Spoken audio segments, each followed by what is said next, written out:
Let me begin by leading you. I pledge allegiance to the flag. From the stand requirement, Mr. Chair? I'm sure, absolutely. If you're not able to stand, just please hand over your heart. I pledge allegiance to the flag of the United States of America, and to the republic for which it stands, one nation, under God, indivisible, with liberty and justice for all. Justice for all.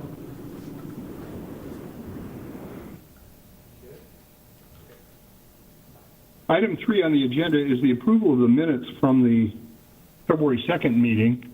Are there any additions or corrections to the minutes that were circulated? If not, may I have a motion to accept the minutes of the February 2nd meeting? I'll move their approval and acceptance. Is there a second? Second. Thank you. And welcome, Dr. Romero. Welcome. And moved and seconded. Any discussion? All those in favor say aye. Aye. Aye. Chair votes aye. Opposed say no. Motion carried. Item 4 is really a discussion that I suggested that we put fairly high up on our meeting agendas to simply talk a little bit about what our discussions ought to look like, what the objectives are, and what direction we want to give staff during the course of our deliberations to assist us. And let me begin the discussion by saying that in this particular redistricting, our first and foremost objective is to rectify the population inequities among the 5 districts, where some are underpopulated and others are overpopulated.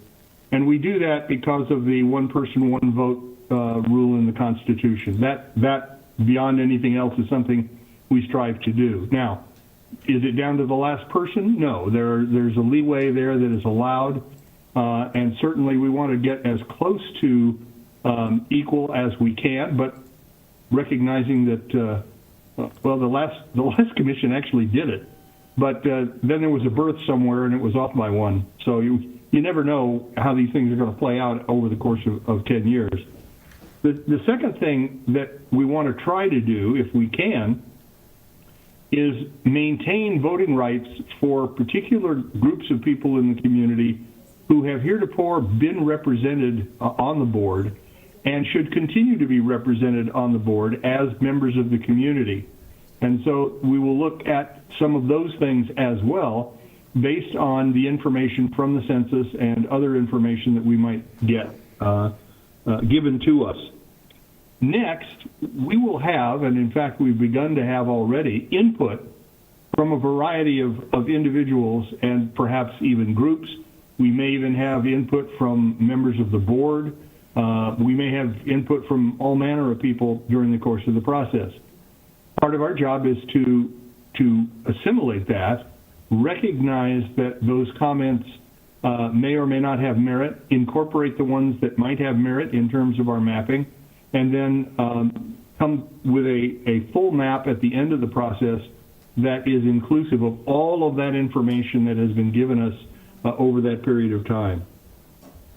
I would hope, and this is hope on my part, and again, I'm starting the conversation, I'm not ending it. My hope would be that this process will be completely open and honest with everyone, that everyone will have more than enough opportunity to tell us what they think and how they would like these districts to look, and that at the end of the day, after significant discussion and give and take and so on, that my hope would be that we would have a unanimous recommendation to the Board of Supervisors. Now, that may not occur, but it's certainly my goal that we will try to achieve a consensus where we can. And then directions to staff. In a minute, we're gonna actually get some training on the DirectR mapping tool, which gives each of us an opportunity to, if you will, look at different districts, move districts around, see the impact of those districts using the tool, and getting some idea of what good balance would look like from a variety of standpoints.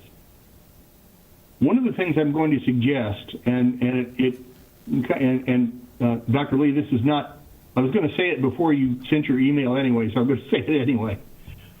What I would hope we'd not do is I would hope that individual members not draw their own maps. And the reason I say that is if you bring a map to the committee and it's your map, now you either have to be in a position of defending it and we have to be in a position of attacking it if we don't like it. And that's not the best way to get to a consensus. What I'd rather do is I'd rather have any member of the committee who wishes to make a suggestion about moving precincts or moving lines or changing the makeup of the current districts as they exist now, that we do that collectively and that staff then do those things, show us what the results are, and we can judge whether or not that's a good move or causes some problems or has other intended or unintended consequences in terms of what we're trying to achieve. And I'll throw that out there. That's not a have to, that's my suggestion, and please weigh in. Well, from my opinion, the staff gave us option 1 and 2, which was a nice starting point. So, you know, I since this is my first time, maybe Augustine can weigh in because I'm not sure. I think I've spent some time looking at it, obviously, and I have some of my thoughts. So I know today's training is going to give us those mapping tools, and we can probably just do it ourselves to see how viable these are. My whole goal is not only population-wise. If we were to be exactly even, I calculated every district would need 208,686 individuals in their districts, and so obviously we're not going to get there, but it is a goal for us to work towards. In addition, we've got District 1 and District 4 that really it seems very tipped in that the very low minority population as to especially 5 and 2. 3 is right at 46%, and that's, you know, right there. But so it seems like a balancing act of some sort would also be warranted. But again, I don't know. So, Dr. Romero, how did you do this 10 years ago? Yeah, we came in with some recommendations. We didn't create. I think Chairman Lynn's recommendation is well taken. I think that's the best piece of advice in terms of we can come in and make recommendations or recommend that staff look at this precinct or that precinct, or we manipulate, we add here, we add there in terms of on the edges rather than trying to recreate maps in their entirety. It's much easier, and the math becomes easier when we operate on that smaller scale. Once we start trying to recreate the map and cut out this big piece of this district and put it over here, now the math becomes tricky across the board. And then what happens is, as you're probably aware, there's a domino effect to the math. So as much as possible, we want to try to maintain our starting point. And I think you're right. The staff has already given us 2 examples to take a look at. From there, my recommendation would be to take a look at that, and then once we get the tool in hand, play with the tool a little bit. Make a few minor switches here and there to see what makes most sense in regards to issues of parity and justice and things of that nature, and then go from there. It's much easier, and again, you know, we worked. I was talking to the committee last week, or when we met. We worked real hard to get it to where we got it last time, and it's still pretty close. So let's not try to recreate the wheel. Let's kind of take a look at what we have and then make our sort of recommendations from that point based upon what is already in hand. That would be my best recommendation. And when I talk about easier, I'm not talking about easier from the standpoint of we don't want to work and we don't want to do this. It becomes easier in terms of meeting our ultimate goal. I think the other thing you have to remember is all of these have to pass muster once they're done. And to the extent that our changes from last time to this time are moderate or minimal, the odds are that whatever we had to do to get agreement on these will still be an agreement. And that's an important thing as well. We want these to go into effect as quickly as possible once we decide what they should look like. Other comments or questions about anything I might have said? I know, Mr. Antonori, you came late, and I apologize if you missed some of what I started with, but any of your thoughts? No, I'm listening very attentively on what's big process-wise here, and I look forward to getting the briefing and getting into the tool and to move some of these pieces around and see what the effect is. Okay. All right. Other questions or comments on just the general tenor of things? I think we would be best served to try a number of things, to take a look at the for openers, take a look at the two options that the staff has provided, and get a sense of how they change the numbers, and see which of those seems to be something we want to continue to consider, or something we want to reject at the moment and move elsewhere. We also have the ability, as Dr. Lee did, to make some specific suggestions about moves of precincts in one direction or another. And I would hope that the staff could then create a map with those changes in it so that we could then look at that map and see what that does to the landscape and whether or not it helps our goals, where we're going. And that's sort of the methodology that I would hope we would use. Mr. Chair, this is Larry. I have this is somewhat off topic, but it is process oriented. Do we have a sense of how much longer we'll be holding these meetings on Zoom or whatever we're using, as opposed to in person? Well, my understanding is that the 5 meetings that were originally scheduled are all supposedly Zoom meetings. Now, depending on what the county's protocols are for health, we might change that. But I'm with you. I find it very difficult to look at the maps in their current in their current size on my screen and discern what I think is good or bad about a district. Yeah. And Mr. Chair and Mr. Hecker, I would agree towards the latter part of the schedule. We could look back into having in-person meetings, but for now they're scheduled virtually. What I could offer is for whoever is interested, we can mail like 11 by 17 or larger maps prior to each meeting, the maps that we'll be discussing. If that's easier for some of you, it's actually easier for me too to look at it that way. So we can definitely do that. Well, that at a minimum, Nicole, would be helpful. That would be, yes. For any of the maps we're considering. So if you could arrange to have options 1 and 2 in the larger size sent to us for openers, that would help us do an analysis with the tool as to how we feel about those particular options. And Mr. Chair, if I could just add, because some of you may notice the difference, but because the Board of Supervisors just approved the minor precinct line adjustments and the additional precincts that resulted from the Arizona Redistricting Commission's efforts, if you try and compare the maps or the precinct lines to the December 7 ones, they're going to be slightly different. So you may not notice, but I just wanted to bring it up just in case. Is there... Have you done an analysis that would let us know roughly how many people were included or excluded by realigning those precinct lines? Yes, it didn't change which Board of Supervisor district they're in. It just changed the precincts that they were in, but we can certainly send that to you. Diana worked with Eric on that prior to the board meeting. So whatever the population was for that precinct stayed the same, as just where the line was drawn? Correct. Okay, got it. Other comments?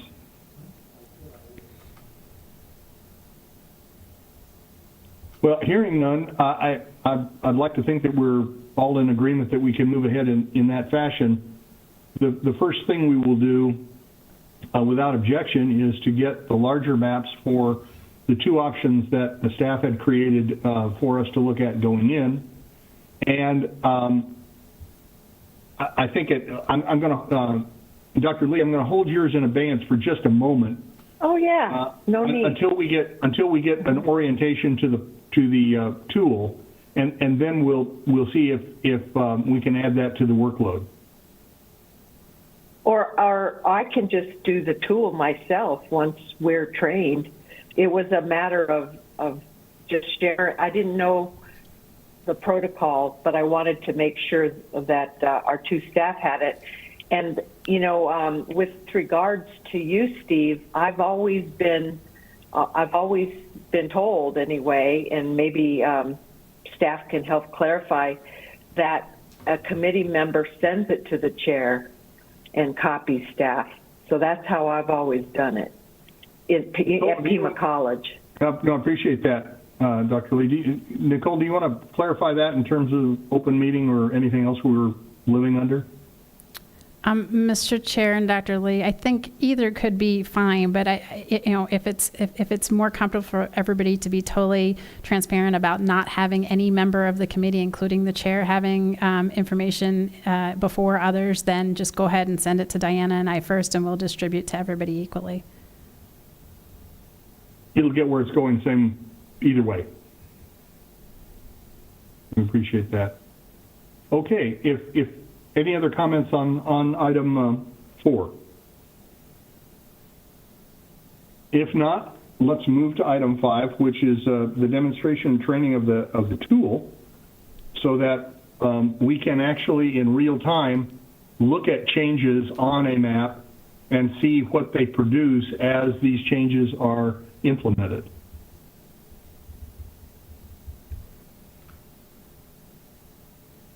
And who's going to take the ball on that one? Mr. Chair, So that I is guess, Eric Nico, Glenn. if you can make me a presenter, I will start sharing my screen.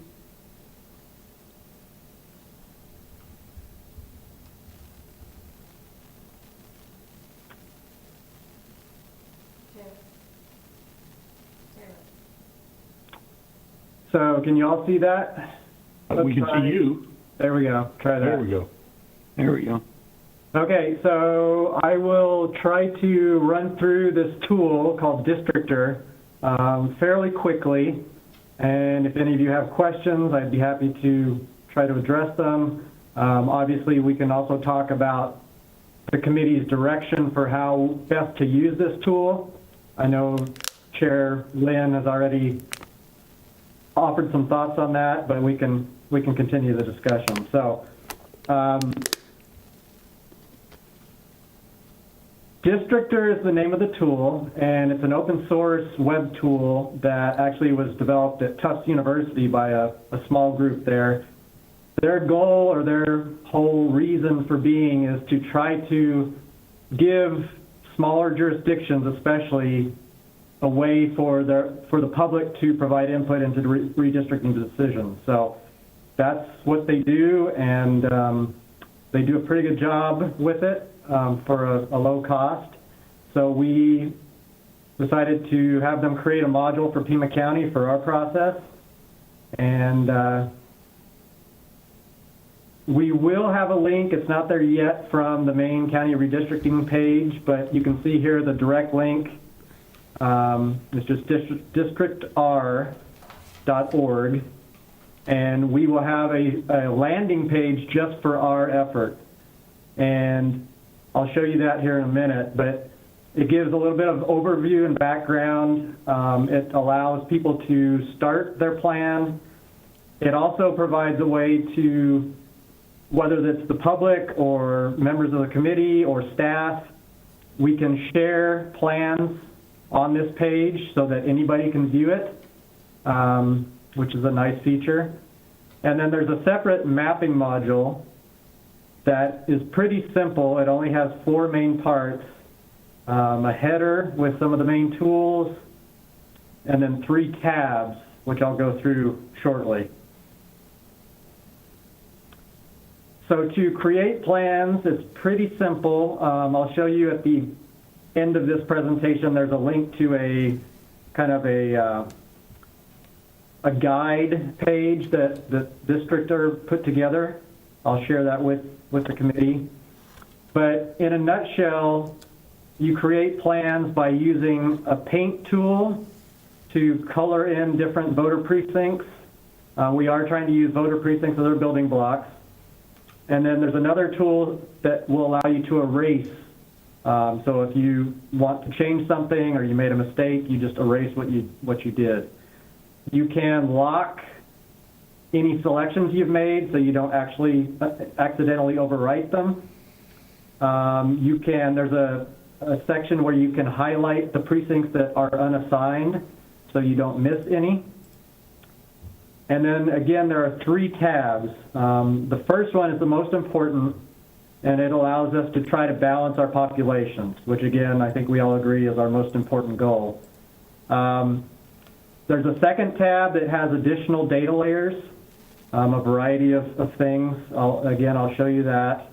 And then the final tab is just one final thing that you can look at after you've created your plan to see how changing the lines has changed race and ethnicity breakdowns. And then again, the very top of the mapping module has some tools, and another tool is what's called the tool tip. So you can hover over a specific voter precinct and get information about that voter precinct. So once you have done some work, you can save your work, and even if you're not finished, you can save it. You can come back a couple different ways. You can, once you have saved it, you'll get a unique ID for your plan, and that also has a unique URL, and you can share that with anybody. You could email it, you could send it any other way. As I mentioned earlier, you can also share it, and when you share it, it is located on our Pima County landing page. You can share it in draft form or in final form. One thing to note, only the owner of the plan can edit it. So if you share it with somebody else, they can't change your plan, but they can use your plan as a starting point to create their own. You can also export the precinct assignments once you're finished, and you can also create PDF maps of your plan. So again, we can use this tool in a variety of ways. I think primarily we want this for public input, but the committee can also use it in a variety of ways, and I'd be happy to discuss that with all of you or take your guidance however you'd like us to use it. And again, that could be everything from, as the chair mentioned, having some plans that staff create that we can post onto the landing page and that we review later, or we can review plans that the public submits, or there are a variety of other ways we can do this. So I will do a quick demo. Can you still see now the web page? Yep. Okay. I can see it. Yep. I'm actually following you along on my computer as well. So I have the map already open, and I was looking at the features, and I wasn't seeing any data. So I'm looking forward to this. Keep going, Eric. Okay. So this is the landing page, fairly simple. You can see that the tag we've chosen is just Pima AZ. So that's the tag that will allow any plan that's created to show up on this page. You can see here this purple box is how you access the mapping module. We will probably add something else here so that people can use the current supervisor districts as a template if they decide to do that. Once plans are submitted, they'll either show up here under the public gallery, or if they're a draft, they'll show up in works in progress. So here is the mapping module. As you'll see again, we've got the map here with voter precincts in the light gray outline. We have the toolbar up on top and then the 3 tabs. Again, the first tab, the population tab, is the most important. When you start creating your districts, I'll show you how this works, but it will allow you to see how close to the ideal figure of 208,686 we're getting. The data layers tab, again, just has some additional data. The evaluation tab is, again, something you can use at the very end of the process. Looking at the top here, we have the first tool is just pan and zoom, so this is how you would navigate the map. The second tool here is your paint tool. So you can see here we have our 5 different colors for our 5 different districts. One thing that I'll point out is that this goes in order. So the first one is District 1, second one is District 2, etc. That doesn't necessarily make a difference because we can always renumber them at the end of the process. However, something that the committee might want to talk about is, well, I'll leave that for later. But if incumbents are an issue at all, where the incumbents are located, that might be an issue. But so the other thing here is the brush size. You can choose how big you want to paint. You can see here that as I'm moving around, I'm selecting multiple voter precincts. If I set the brush size to 1, it should only highlight 1, maybe 2 voter precincts at a time. So if I select my first district, I can start painting by merely drawing on the map. I can also just click on individual precincts. You'll notice here that I'm starting to show the population figures for these voter precincts.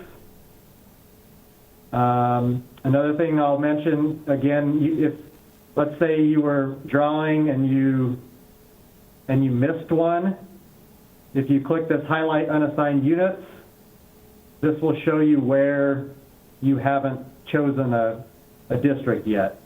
So that will help you if you might have missed one of our small new voter precincts. This will help you. You can also lock anything that you've already drawn.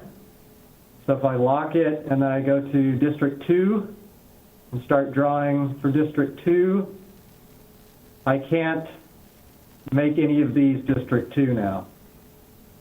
If I unlock it, then I can. So that's how the paint tool works.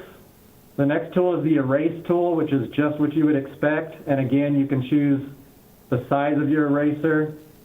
I can make it bigger so that I can erase things quickly, or I can make it smaller to be more precise. So really, this is just, if you decide you want to make a change, you go back and erase it. There's also an undo and a redo function here.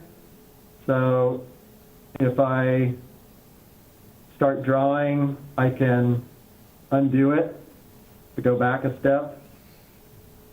So it's pretty straightforward. The last tool is the tooltip, and you can see there's a drop down here for 3 different data points. And basically this works by, you can just hover over a precinct, in this case to get population by race and ethnicity as well as total population. You can do voting age population.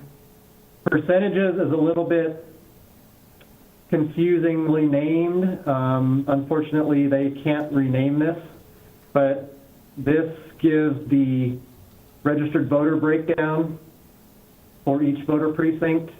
And again, this is on a percentage basis. Again, I apologize, there's no percentage symbol, but you can see that those will add up to 1 for each voter precinct.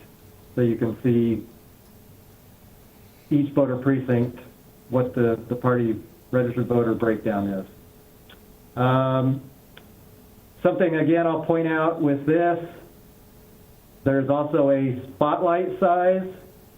So if you want to look at groups of precincts, you can do that. So for example, here I can kind of move my cursor around and look at groups of precincts. So like in that area, there's a group of 32 precincts, and that gives you the population breakdown for those. So that's kind of a handy way to look at groups of precincts at one time. Let's see. The menu here, not a whole lot of interest, but you can always start a new plan from here. Again, you can print to a PDF, or you can export your plan once it's finished to some spatial formats or also as a tabular format, a CSV. The final thing I'll point out here is the Save button. So for example, if I had finished drawing, let's just assume I did, I can save my plan. And actually, I guess even if I'm not finished, as I mentioned before, you can save the plan as a draft or for your own use. You can see here, it has given this plan a unique ID, and that also is a unique URL. So you can share that URL with anybody else. They can enter it in their browser, and they will come to the same plan that you have been working on. If you would like it to show up on the Pima County landing page, then you would either share the whole thing now or share as a work in progress, and then click the button down here, either one, and it will show up either as a draft or in the main gallery. Mr. Chair, Eric, I wonder if I could ask a question. On the save function, are you saving it to the program itself as opposed to some external drive? Is it? It's in the cloud, so to speak, so it is on the Districtor web servers or maybe a database server, I'm not sure. But yeah, it's in the cloud, and so you can access it from anywhere. Okay, thank you. Sure. You can either keep it private or you can choose to have it shared.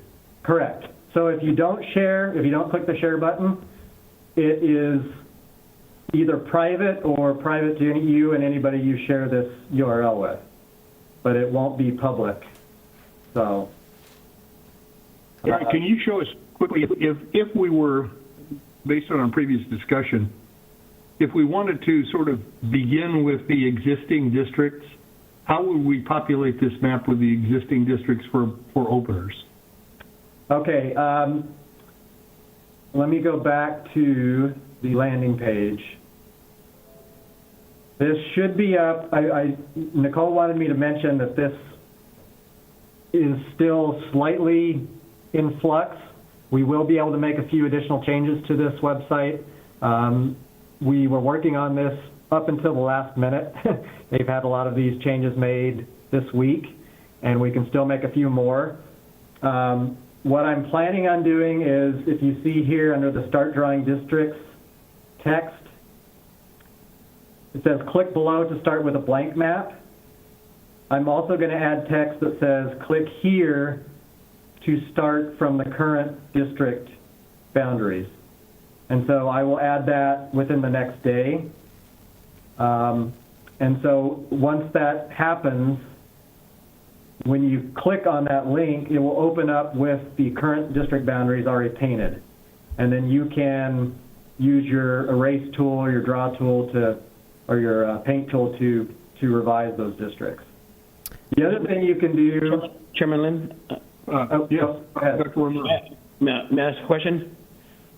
And would it be possible to include the two staff recommendations as default maps as well, with the capacity for us then to manipulate those recommendations? If you're asking from staff perspective, we can definitely do that. I guess it's up to the committee whether you want that to be on the landing page as one of the default, or, as one of the plans that they can look at, or even more specifically have another link to start from that. Yeah, in the moment, my original thought was for us to have and to take a look at, and I'm not sure if staff is ready to have those recommendations be public, but at least for our understanding and our ability to start taking a look at this on a deeper level, those two recommendations are good starts, and having us go from there, I think, would save some time. Also, as Nicole, I think, pointed out, we can share PDF versions of those two options with you, so you can look at those. But yeah, the PDF is fine, but in terms of from my perspective and what I'm hoping to do, I would hope that those recommendations would be placed into this platform, and then for us to have the capacity to move and navigate recommendations or make recommendations based upon what already exists in those two recommendations. And Mr. Chair and Dr. Romero, we can certainly do that. There'll just be additional maps that will be reflected on this page for you to use however you wish. Without objection, let's add those two. That'll give us the full range of things to look at. Absolutely. So far.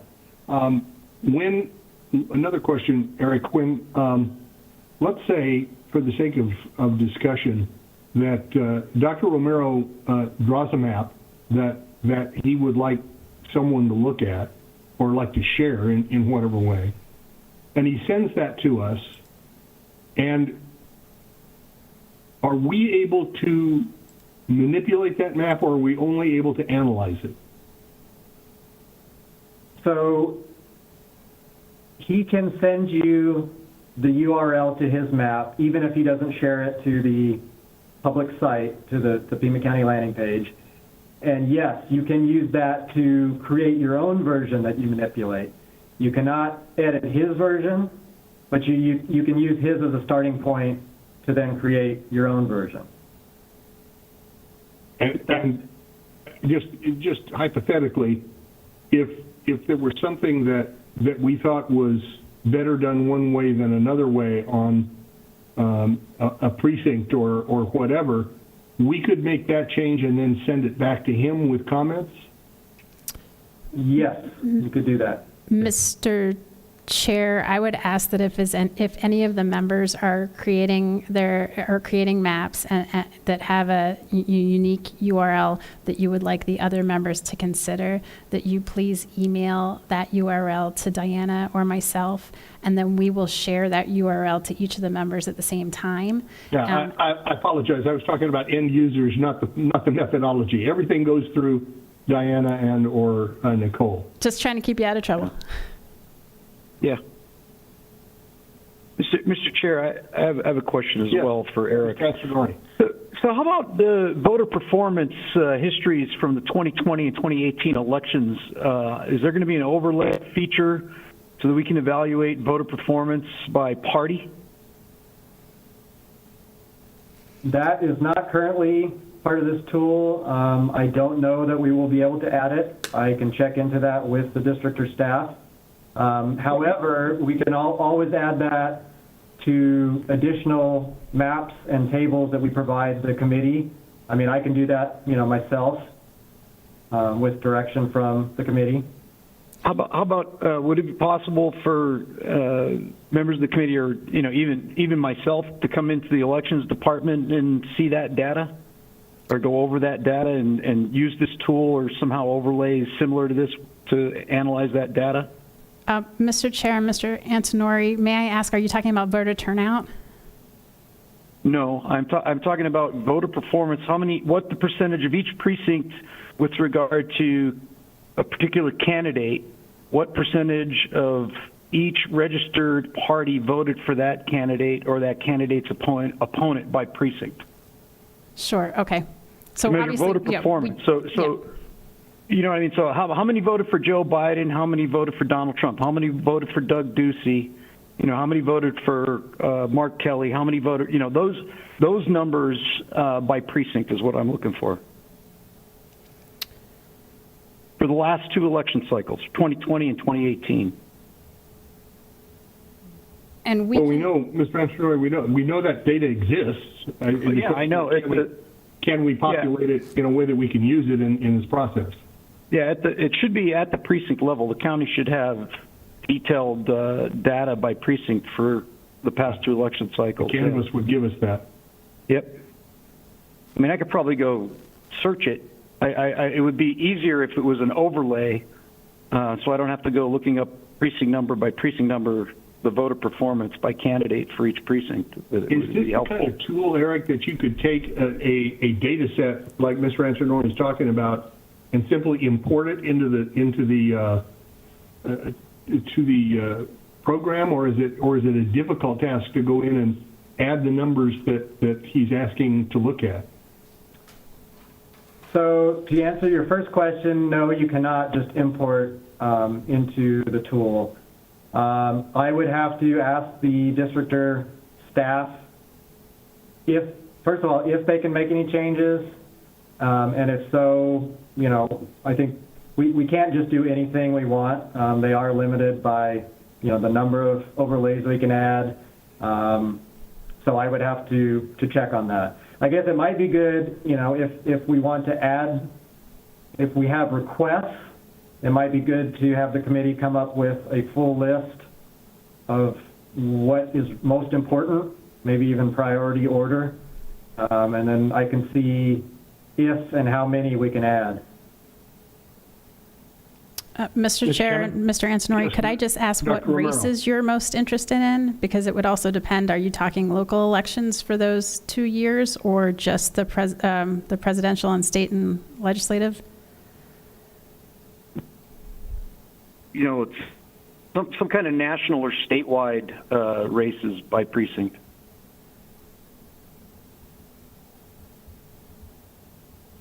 Did I lose you? No, we're just trying to figure out how best to get you what you're asking for.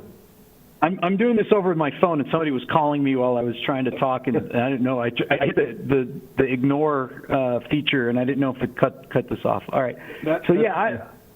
I'm just trying. Well, Steve, you know the deal because you did this at the state level. I mean, the reality that we're looking at here is actual voter performance, not necessarily voter registration or population and whatnot.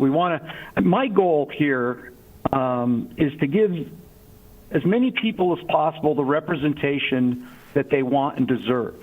Okay, so certain people have certain views. We all know that. We live in this world.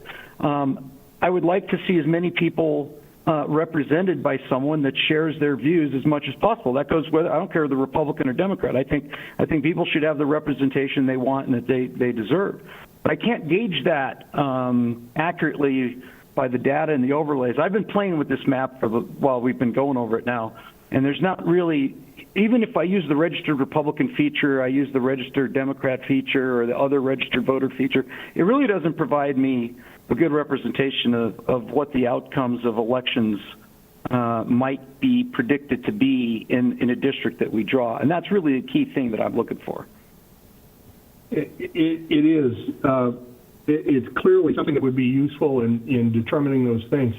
Part of the issue, obviously, is that there are so many variables to voter performance. You have a weak candidate and a strong candidate. You have somebody who, all of those variables that will affect the how somebody voted in a precinct in a given election. And you're only using one or two data points.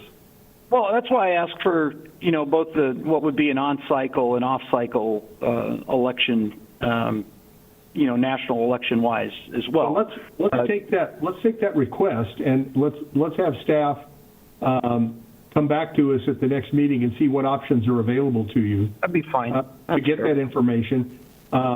Again, I assume, and I don't want to make assumptions, but I think your most important use of that data, assuming we're going to sort of start with the districts that are there, would be sort of the peripheral precincts around those districts where you could change the makeup of the district by adding or subtracting a precinct. Correct. Yeah, okay. And I know from, of course, when I was in the legislature, I represented a large segment of Pima County, and I'm very well aware of the demographics and the different philosophies of various regions of the county. I mean, they vary very widely. It's a pretty diverse county. So, I mean, it would be very helpful to know that. And, and I would think, even our colleagues from the other side of the aisle would want it the same way. I mean, I think that's what our goal is, right? We want to give people good representation and have whomever, whether they're the supervisors or the college board or whatever, represented by the people that they think would most accurately reflect what their concerns are. I mean, that would be what I would think would be everybody's goal. Well, let us research that and see what we can come up with, and we will get back to you at hopefully the next meeting. Dr. Romero. Yes, thank you, Mr. Chairman. Along those same lines, I would also like to ask staff to go a little bit deeper, if possible, or ask if we can go deeper. What I'm looking for is the same regard in regards to performance, but I'm looking at performance beyond party. I'm looking at performance in regards to race and ethnicity in each given precinct. Oh, yeah, that's good data, too. Yeah. So if we can make that recommendation to staff and ask if that may be included within this process as well or within this tool, that would be incredibly helpful for me. And Mr. Chair and Dr. Romero, could I just ask if Eric could... Nicole? Yeah, I was just going to ask if Eric could bring the tool back up again, because I think the data layers, there are a couple other tabs that he didn't go over that show race and ethnicity and population by voting age and so on, and also the Board of Supervisor district lines. So there's just a little bit more there than what he's showed so far. And I think I was going to ask that question, Nicole. Thank you for bringing it up, because I think earlier in the presentation, Erica talked about an evaluation tab that helped us get a gauge of racial and ethnic demographic congruency. But along those same lines, if this is the data that's already been provided in past attachments, I'm looking to go a little bit deeper in regards to performance. I think Mr. Antonori made a good recommendation in regards to looking at precincts based upon performance over 2 cycles. That is powerful information. And for me, I'm also looking at that performance, but beyond party, I'm looking at race and ethnicity in terms of performance. Yeah, sure. There's Justice Department requirements and, Fairness Voter Act stuff that we got to comply with too. So that's also helpful. Okay. Other discussions on the tool? I mean, clearly it's one of those things where, as Mr. Antonori was saying, you have to get in there and start playing with it to feel comfortable with it. And as you do, I assume that, Eric, you can make your phone number available to us, or we'll have your contact information or somebody's contact information to, if we hit a speed bump or a roadblock, that we can call and get some additional training. Yes, definitely. I can provide my phone number and email address through Nicole or Diana to send to the committee. All right. Any other comments on the tool? Any other questions about the tool itself and how it can be used? Mr. Chairman, Eric, thank you for walking us through this process. And I know we've asked for a few more pieces to this tool, but is the tool active now? Can we go in now and start taking a look at it? Yes, it is active now. Okay. Again, I've been there may be playing with it. It's pretty cool. But it is active. Yeah. Thank you for that. Appreciate it. And Mr. Chair, can I just ask, for those of you that go into it, Eric, if you can click back on the population tab. I just want to point something out. Down at the bottom where it says maximum population deviation, that is calculating different than the 16% difference that we have been giving you from the highest and lowest populated district. So the way that they're calculating that is it's the difference from the largest populated district and the ideal. So if you were to put in the current Board of Supervisor districts in there right now, I think it came up at like 7% or something like that. So that isn't entirely helpful for our objective. So you may need to do a little math on your own until we can figure out whether we can get another box to pop up there or not. But just keep that in mind. So just because it says 7% doesn't mean we're already done our work. Well, we certainly have the ability to see how close we are to the 208, 686. Yes. Yeah, that's working good. Yeah. You know, and so that will help. Anything else on this subject? Good discussion. We'll try to get as much information as we can, and then figure out how best to use it. I think at this point, if there are no other questions about the tool itself or how we might use it, let me make one other comment about Dr. Lee's suggestion, and Dr. Lee sent in a series of precinct changes by district that she might recommend. And at some point, I think what I'd like to do is if you have those kinds of suggestions, if you send them to Nicole or to Diana, the goal would be to have those changes put into a map that we could all look at and identified as Dr. Lee's map number 1 or however we identify it, and then be able to see what that does for our population, what it does for the balance that we're looking for, what it does to solve our dilemma, and that way we can be very focused on which things we like, which things we want to pursue, which things we want to tweak, and where we get a solution at some point. That makes sense? Okay. Anything else on number 4? Or 5, rather. Pardon me. Mr. Chair, if I could If just make not- one more comment about the tool. Nicole? Yes. If I can make one more comment about the tool. Some of you, like myself, are used to seeing precinct numbers. Currently, and Eric's going to talk to district, or currently the precinct numbers are not shown there. So you may be used to, recommending that a certain precinct be moved and using the number. We're going to see if we can overcome that, but you may notice that once you get in there. Okay. Since all of those are going to be coming through you, you can sort of tag them when they come through. So when you do the hourglass feature and you scroll your finger over the precincts, that I don't know if you could put that in there. That would be an ideal place because it gives you one, 2022 precinct, but it doesn't give you the number there. It gives you the population, it gives you white, Hispanic, Black, Asian Pacific, other races and stuff. But if you can add a data tab on there that just puts the precinct number, that would be helpful. Mr. Antonori and the committee, I wholeheartedly agree. I don't know that we'll be able to do that. Oh, okay. One issue, the way this is set up with the spotlight, if you'll notice, like here, and again, this is the little hand icon kind of blocks it, first of all, but you can see this is 19 precincts it's showing. So if we didn't have this spotlight, that might work, but since we have the ability to choose more than one precinct at a time, I think it might be hard for them to show multiple precinct numbers. But I will definitely check with Districtor to see if it's possible.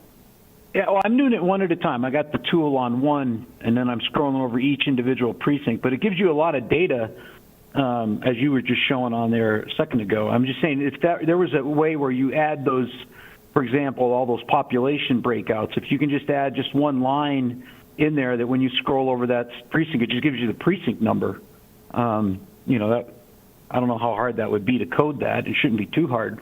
But if you can't do it, I got you. I understand that. I'm just trying to figure out a helpful way rather than having to put all those little tiny numbers and all those little tiny little precincts on that map. Just if you had that scroll tool, that hourglass tool with the finger, and as you moved over the precinct, it just had the number there, so you could just see what number that was. That would be helpful. We don't need it written on the map. It can be hard to see. I will see what I can do. Basically, in a nutshell, they don't have a lot of resources to make changes, and that's part of why it was so inexpensive. So, we'll see what they are able to, what kind of coding changes they're able to make, and I will definitely check into that. May have to use a reference map, Frank, and just Yeah. wherever you're pointing, go to the reference map and get the number. That's the Gotcha. hard way, but that's That's a way. Yeah. okay. Other discussion on item 5? If not, item 6 is public hearing. Nicole, have we received any requests to address the committee by the public? Mr. Chair, no, we have not. I'm sorry, was that a no? No. No. Okay. The next item is future agenda items. We have a couple that we've already talked about. We're going to get back to Mr. Antonori on some of the other data that he suggested would be helpful. We're going to add the draft maps to the tool that we have in front of us. Anything else to come before the committee at our next meeting that you can think of?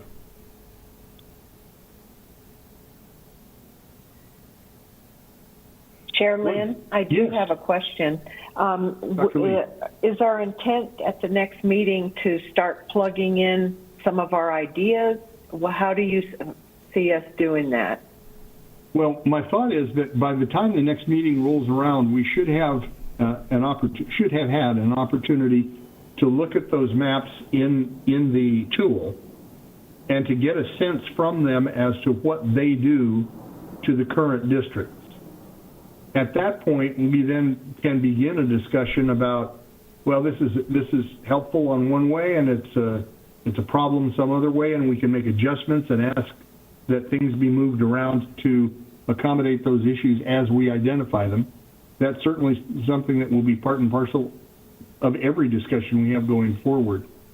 And at some point, the hope is that we can settle on a map that achieves most, if not all, of the goals we're looking at, and we can live with it and vote on it and recommend it to the board. Mr. Chairman? Yes. Question for staff and Eric. The question is, how soon do they think they will be able to upload the current recommendations into the districtor so we can start looking at the maps from those perspectives? Mr. Romero and committee, I should be able to get both the 2 draft options and the current districts into this module by tomorrow. Thank you. Oh, wow. Very good. That's fabulous, Eric. That'll give us a lot of time before the March 2nd meeting to get familiar with the tool and take a look at some of the impact. Absolutely.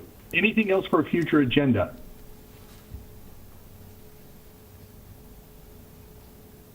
Hearing none, ladies and gentlemen, we're adjourned. Thank you all very much, and we'll look forward to seeing you on March 2nd, same time, same place. Thanks, Steve. We're adjourned. Thank you. Thank you. Thank you all. Bye-bye.